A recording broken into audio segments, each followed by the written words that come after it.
Welcome to the Playground podcast. Today we're joined by a fabulous big boss and mama, Chikhani Nader. And today's focus is all about having it all. So, Tina, welcome. Thank you.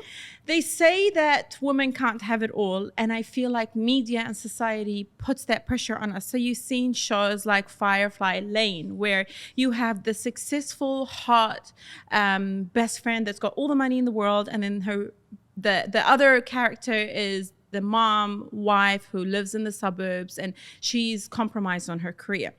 So as somebody who is doing both, what are your thoughts? Having it all is actually a big word, to be very honest with you. I don't think whether it's a mom or a career person or anyone, even men don't have it all. I think they definitely don't. I hope not. No, I think it's a big word. I think what people need to do is really decide what they want in life and how their life needs to look like, and then try to get that.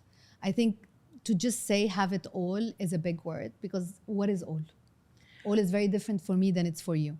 So I can want something in life that is very different than yours. And if I'm having it, then I'm having everything I need, but it might not be what you need. So as long as you know exactly what you need and you aim for that, I think that would be good enough. So if I look at your life from social media or other people's lives, I feel that Tina... Don't go to social media, please. I have a multiple personality disorder over there. No, but I feel like it's society and social media put so much pressure on us. So yeah. I see someone like Tina, who obviously I look up to because you're extremely successful, you run things and you make them happen. And then I also see the mom side of things. So I see you spending time with your kids. I see you setting up a little baqala supermarket with your little one and teaching her how to sell. I know, I'm trying. How do you get the time to do both? Because I'm struggling and I can't keep up. Everybody has his own rhythm and the priority. So I'll take a step back just to tell you how I got there, because I did not get married when I was 20. I am not young. So when I started working, having women in FMCG and trying to run things was not common. So I had a lot to prove to my father, to my family, to my friends, to everybody around me. So I was like head on focused on my career. So I got married later in life, and I had my kids later in life. Like most women these days, may I add, right? No. I got married, I was 38, right? Okay. FYI, I'm 47. I have no problem saying my age, and I have 5-year-olds, 2 twins, 5-year-olds. So I'm not the typical mom at the age of a typical mom. So I stretched it to the max. Let me say it that way. I like pushed the limits to the max. I was at a stage where I was earning my own income. Me and my husband till now we don't have a joint account. I like that. We run separate accounts. Oh my God, you should talk to him about this. And he goes like, I don't get it. I was like, your money, my money, our money. We share everything to the half and everything in the household, because I was like, I make money, so I can spend money. And what I did is, as soon as I got pregnant, I freaked out on the sense of, what, is my career over? Is it done? This is it? Hold on, before you get into that, did you always want kids? Yes. Okay. Listen, was it like the dream since I was 10? No, but I think because my sister got her kid very young and I was in love with my niece. My niece is my mini-me, by the way. Everybody thinks she's my daughter. Just like I've prepared her and molded her the way I wanted. So as soon as I saw my sister, my twin with her kids, I always looked at it and said, I would love to have kids. But it never happened. So I always wanted kids. But I always had the thought, the back of my mind, which is gonna come first. I think my career came first at the beginning, but then they both came together at a different stage. Okay, so then you got pregnant and you freaked out, like most of us, right? I freaked out because you know me, Shamim. So I'm a very blunt, straightforward, and I have a strong character and I know it very well. So I'm very self-aware. I don't shy away from saying my opinion and speak up. And I'm known in the organization, and you leave her to do that. So everybody knows me. Tina will not be quiet if something is not right. So she will say her opinion. And I remember when I was pregnant, I had a colleague of mine, his wife was pregnant, first baby as well. And because I didn't have time to check all the books and all of that, so he was doing all the reading. And then every morning at 8, I'll sit with him. His name was Gokhan. I'll sit with him. And then he'll take me through, was like, yeah, there's the 20-week scan now. And I was like, oh, shit, I need to schedule 20-week scan. It's like, I'll put them on the chart. So I was like, literally, we were going together through the whole thing. And then he was my plan B, by the way, in case my husband didn't make it to the delivery, which he didn't, by the way. We'll talk about it later. Anyway, so, and then we were at this meeting, and I was 6 months pregnant, and I was like twins. And then a guy who's a very close friend of mine, by the way, who's my level, looks at me and goes like, oh, as soon as you give birth, your career is over. He said that? And I looked at him and was like, what are you talking about? What do you, I was like, what do you mean my career is over? And he goes like, Tina, don't do it like women empowerment. Don't drive this shit on me now. Excuse my language, sorry. No, keep it. I love it. I was like, he goes like, you know, you're going to look at your child and then your priorities are going to change. And I was like, he's having his own child, first child. How is his career not going to change? He's like, okay, do not compare him to you. It's two different things. You're a mother. And I was like, and please continue the sentence. Like, please continue the sentence. And we got into an argument. And to be very honest with you, while I defended myself and I spoke up and I really upset at him, and I thought, you know, I've brushed it off and moved on, it got stuck in the back of my mind. Of course. And I freaked out and I was like, I'm gonna disappear, and then I'm gonna miss out on a promotion, and then they're gonna not think about me and all of that. So I really freaked out, but I didn't show it. So what I've done is I went to my husband and I said, listen, we need to organize this. And he was like, you've been organizing everything in my life. And I was like, yeah, that too. I'm willing to put all my salary, but I cannot, one, stop working. Let's agree on that. He was like, you do you. I do me, you do you. So you don't want to, you want to work, go work, do whatever you want. And I was like, we need to figure out a balance.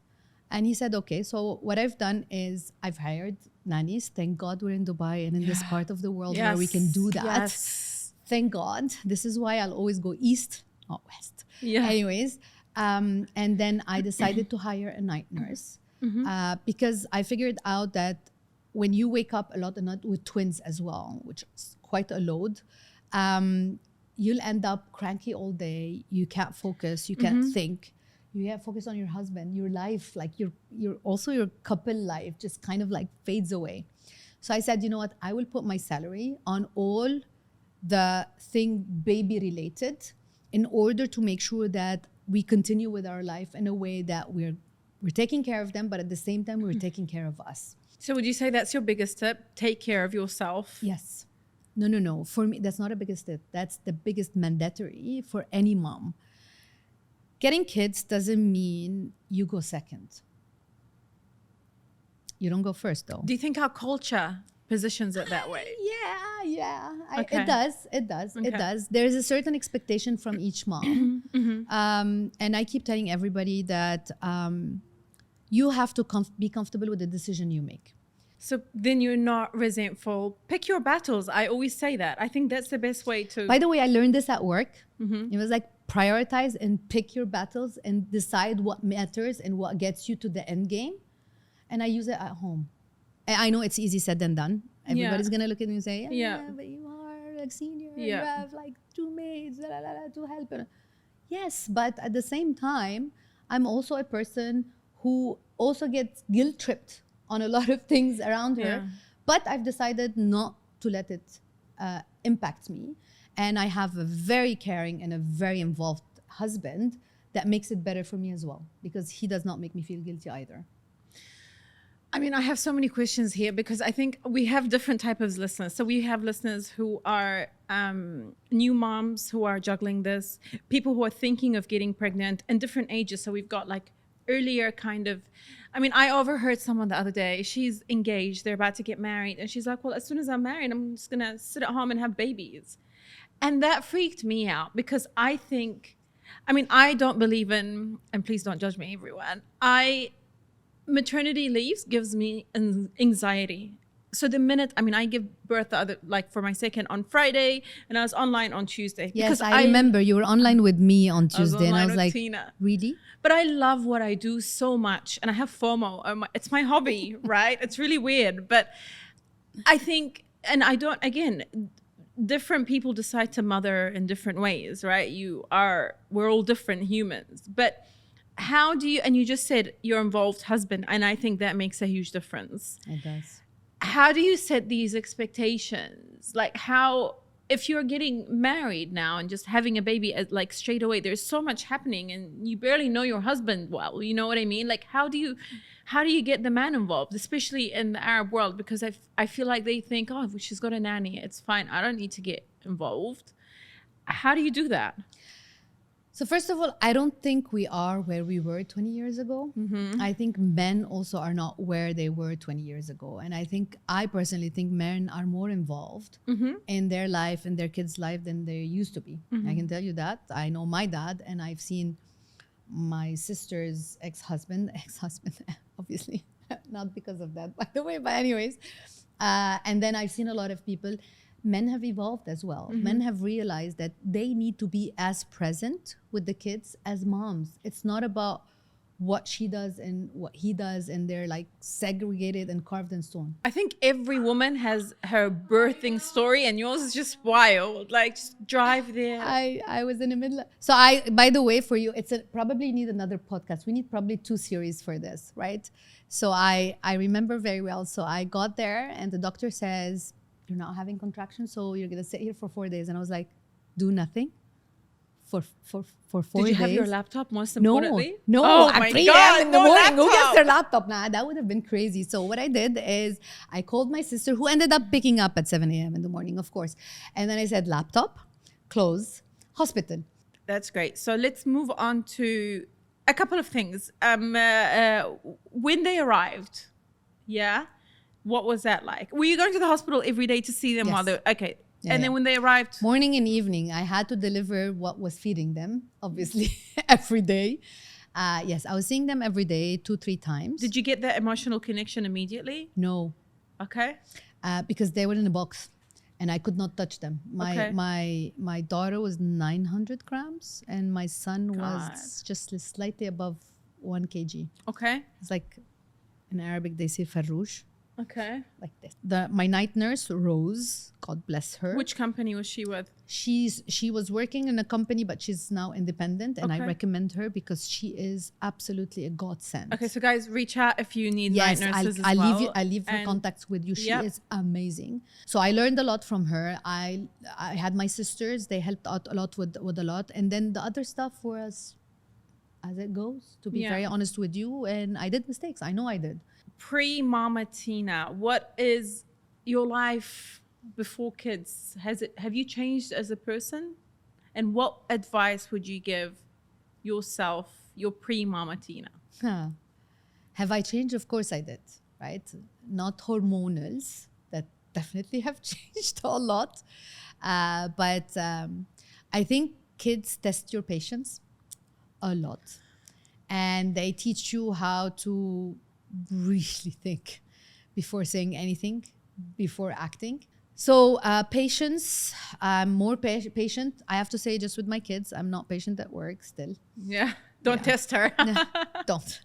And they really get you to think before you act and to really think ahead.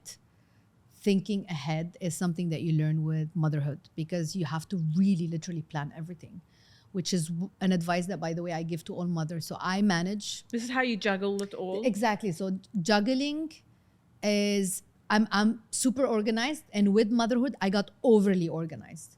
So what I do every week, just for me, is I know where my kids at every single second of the day. Okay. I'm not with them. Is it because you've got Ring cameras all over the house? That is true. My mother-in-law called me a secret agent in the CIA because she can't speak in my house without me knowing what she's saying, which is fun, by the way.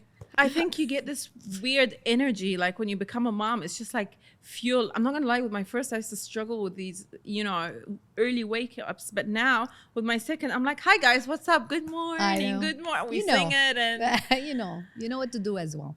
So I once read this thing where sometimes I get very irritated, right? Because mostly I'm tired or stressed out and I have someone blowing up my phone and there's an issue and my child is like, mama, mama, mama, mama. So I read, and I don't know if you're going to agree with me on this. When a child's irritating you or making you flip, it's because you are not in a good place or you're already irritated and then you take it out on them. It's not because Would you agree? Of course I agree. Okay, so it's Of us, course not you them. agree. Your reaction when you're not annoyed or irritated or upset because something's off to your child, even when like all the time, like, you know, is very different than when I'm like having an argument at work and everything, and I was like, and I start losing it, and then my husband goes like, let's smile and wave. Yeah. Smile and wave. Yeah. And I was like, So, okay, it has a lot to do. You would agree. 100%.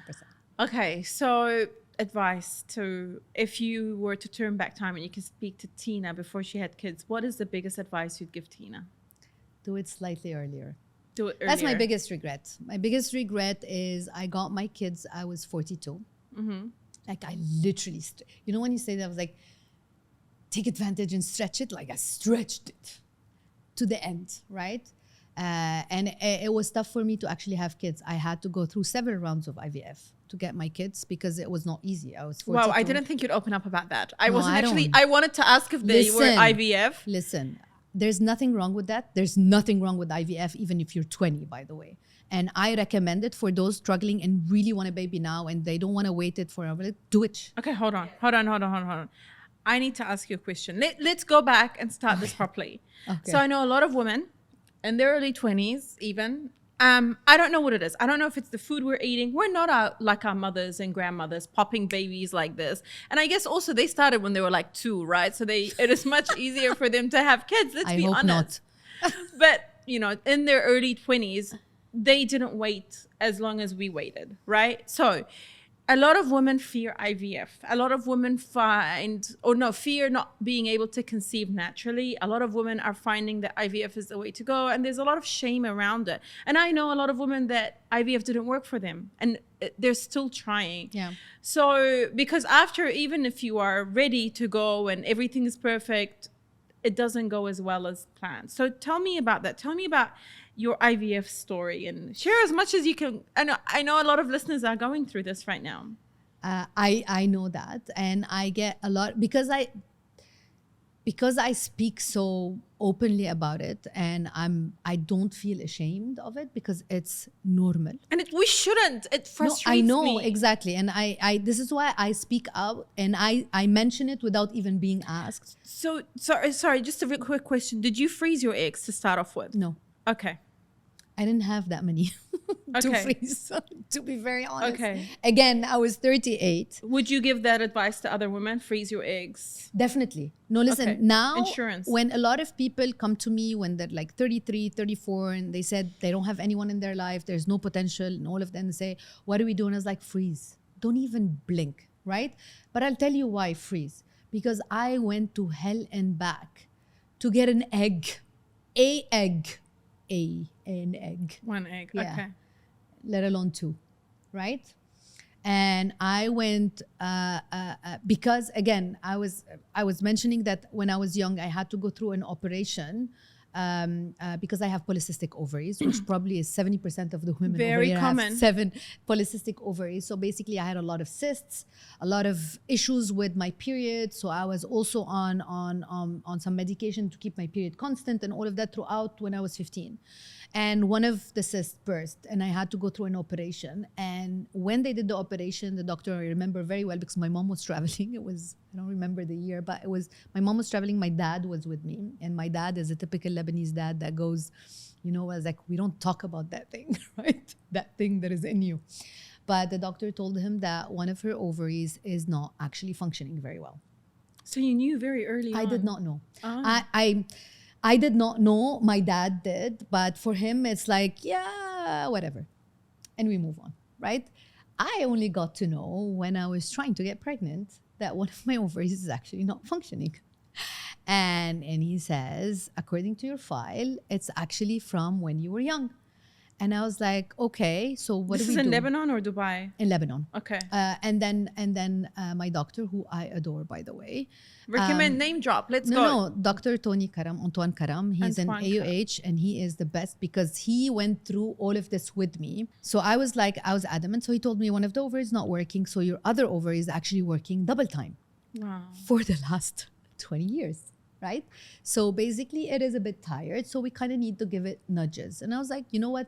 I'm a person who does not go into depression and goes like, oh my God, my life is over and all of that. I kind of pull myself up. And it's part of the life that I went through. I pull myself up and say, let's do this. Did it make you feel that you may not be able to have Yes. kids? Yes. Did it impact me? A lot. Okay. But I hid it very well. And a story for another episode or But another why did series. you hide it, Tina? Because I'm Tina. Okay. I'm a strong career woman that nothing You stops. don't care. Kids or no kids. No, and I'm the woman that, you know, that is unbeatable.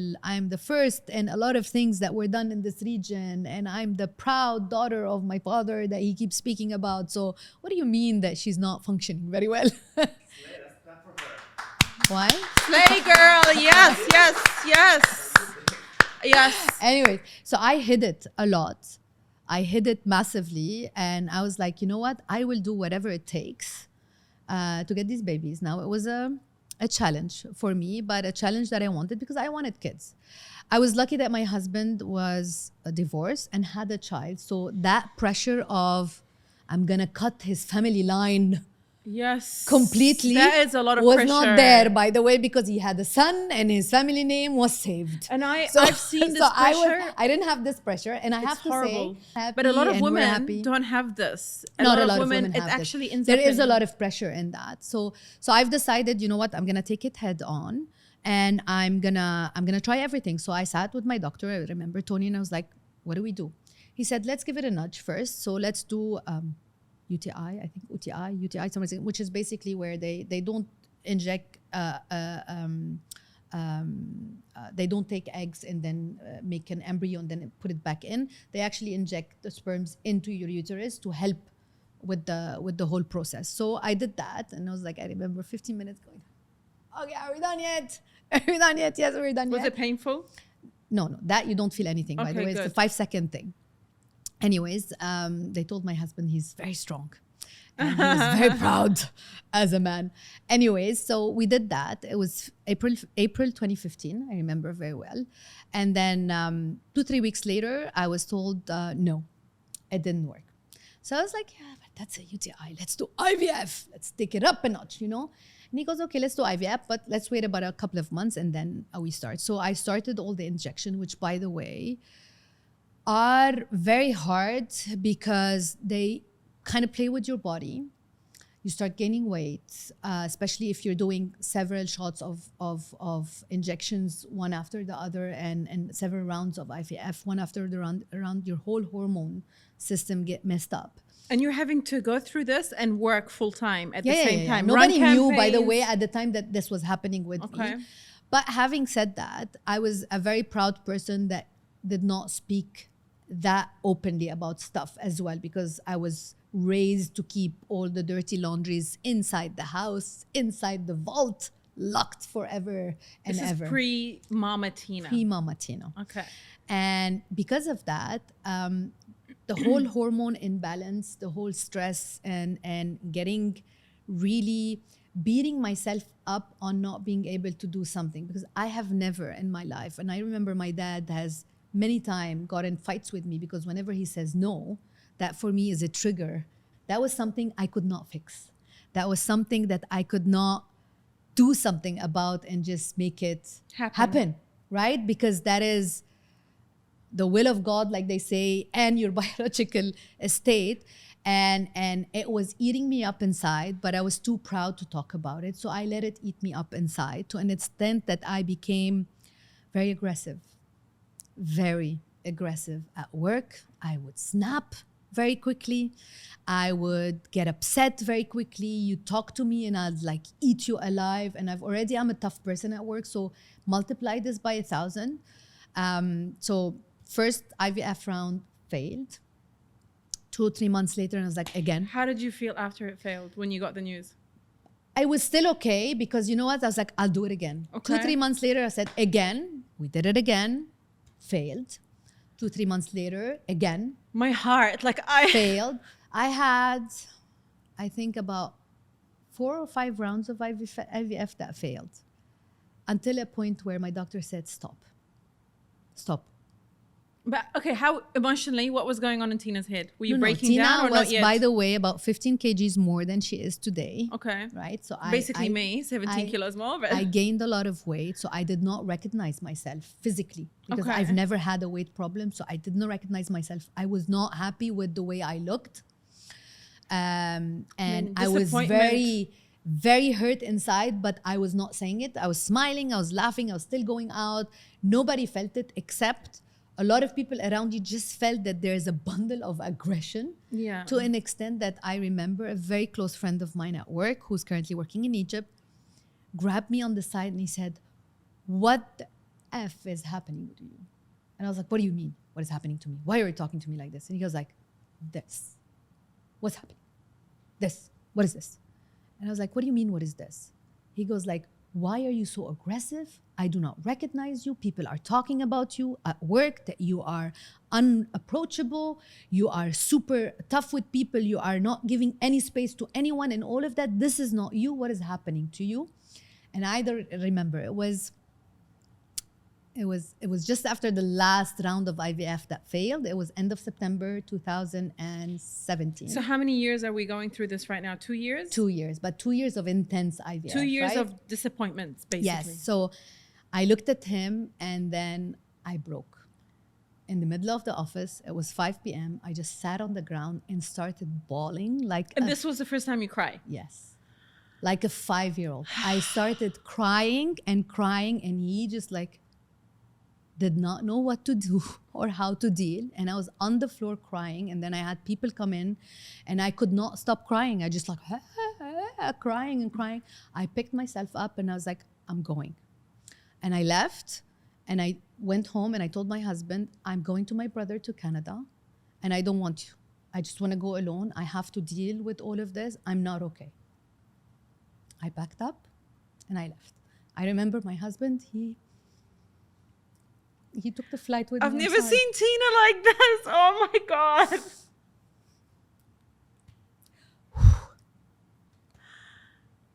It's tough. Whew. Okay, good. Let's get there. So, I'm not taking a tissue. I refuse to take a tissue. No, it will be okay. That's waterproof, by the way. On purpose, because I'm going to the pool after that. Okay. So he got on a flight with you? He got on a flight. He said, I'm going with you wherever you're going here. I don't care where Get you're yourself going. a husband like Yes. this one. By the way, get yourself a husband like Chikhani Nader, who is my Rock. God sent from heaven. From heaven. You have no Not many idea. men would. My No husband idea. would. I'm not gonna lie, but also like. So he came with me, and for 2 weeks did not ask me what was wrong, and did not talk to me. He just let me be. You But were he was just aggressive there. at work. Were you also aggressive in the house with him? Okay. But he knew. Did just, he know? Listen, he's an angel. Like, I'm the evil person in this relationship. He's the angel. So, like, we don't fight. We've been together for 10 years. We have not fought once, right? Because I think if you ask him, he gives like, I let things slide. And he does. A lot of things slide. So, Smart man. anyways, he is very smart, I have to say. Everyone's crying. Oh I my know. God. It's okay. So I caught myself now. I'm back. So we went. I spent 2 weeks there, and I've decided to stop. That was it. Are you okay? He said, I have one. I don't need a child. I have you, and we have each other. We're gonna have a great life, and you're gonna be okay. And I was like, what do we say to the family? And he said, family, I don't give a shit. They don't give a shit. Listen, he said, I don't care as long as you're okay. And honestly, that was a blessing for me because he kind of removed like a mountain off of my shoulders because I felt like I failed at something. And Tina does not fail at stuff because I insist on going on and on and on things until I make them happen by hook or by crook. This is how I was brought up, and I failed. And I said, no more. And then I remember either my mom or my sister, I was visiting my doctor, who, by the way, is like a second cousin or third cousin, something like that, visited me and looked at me like this. And he goes, are you okay? And I was like, I'm fine. He goes like, I want to try something. Oh. Are you willing to try something with me? Wait, how long After you made that decision? 6 months. Okay, 6 months later. But 6 months, I was like, khalas, I'm done. I'm done. Right? And I was like, Yeah. don't do that. I'm now okay. Don't do that. He looked at me, he goes like, don't tell anyone. Come and see Okay. me. I I was like, okay, I'll come and see So you. is this advice you'd give someone if you're going through IVF, don't tell anyone because of the pressure?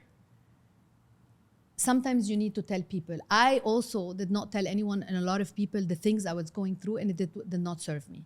Like if I go back now, I will say at least pick one friend, one close friend, and let that be the person that you unload and unpack, because it's a heavy weight. It's too much. Can you imagine not being in control of what's happening? You want something and you can't do anything to make it happen. There's nothing. It's not like press of a button. It's not something you can pay or you can buy. There's nothing you can do. It's just not functioning. And it's such a heavy load that it can break people, right? It broke me, and I'm technically unbreakable according to some people. You just started off the conversation. Tina. Exactly. There you go. It broke me. But then I was comforted, and I was told by the people around me that we don't care, right?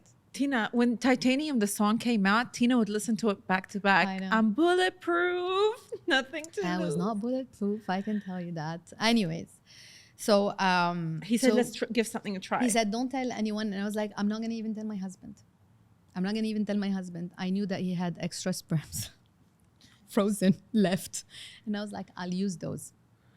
And so he tried something special by going through several rounds of extractions and then inserting all of them one go, rather every time, which means he got more than one embryo. He got 4 into one. It was tough, but I didn't tell anyone. And I've till now cannot, now I'm saying it, but I did sign on behalf of my husband to extract his sperms from the bank. I faked his signature. And then I don't know what came to me when the insertion was happening. And I was like, I don't know why I went to which series. And I was like, what if we break up and then he goes, uses this against me in the court of law and takes my kids? He can And I sue was you like, for "Fuck, it. It's you illegal, can sue me." guys. Ladies, was don't like, do it. I know. I was like in my head. I was like, oh damn. And I was like, it was too far. So I messaged him. I remember he was in an airport in Europe, I think Frankfurt. And I was like, where are you? He goes, in an airport. He goes, go to the business lounge. He goes, why? I was like, I need you to sign something. He goes, okay, let me just see where to print it. And I was like, I sent him a PDF and he printed it. And he goes like, why am I signing my sperms to you? And I was like, just sign. You know, don't ask questions. He goes like, I've learned my lesson not to ask you questions. He just signed the paper and I was like, I have a signed document from him. I took it, but I've already used this sperms. Anyways, and then we did the insertion. And then 2 weeks later, I was pregnant with twins.